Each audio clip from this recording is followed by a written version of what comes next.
Welcome to Not Milk Never Milk. Subscribe if you're lactose intolerant. You begin by confirming the exact file name and extension. Windows is literal, so typos matter. Once done, open File Explorer as an administrator and enable Show File Name Extensions and Hidden Items to reveal mismatches and stray dots. Make sure to check your antivirus quarantines next. It often renames or blocks executables. If quarantine shows the file, restore it temporarily and whitelist the folder. These steps locate the problem. They avoid guessing and prepare you to repair the missing link. Next, you repair the connection between the shortcut and the executable. Right-click the shortcut, open Properties, and ensure Target and Start in contain the absolute path. Relative paths break when folders move.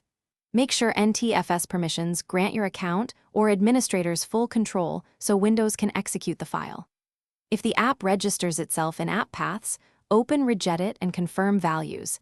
Incorrect registry entries cause cannot find errors. Backup registry before edits. This prevents collateral damage. Finally, you complete the repair by reinstalling the program from the original installer or Microsoft Store, so missing executables and shortcuts are replaced. Once done, run system repairs. Open an elevated command prompt, run sfc/scano, then dism/online/cleanupimage/restore health to fix corrupted system files that may impact launches. Make sure to reboot after each major change. If the error persists, create a new user profile or perform a system restore to a known good point. Thanks for watching. If this was helpful, leave a like and consider subscribing. See you next time.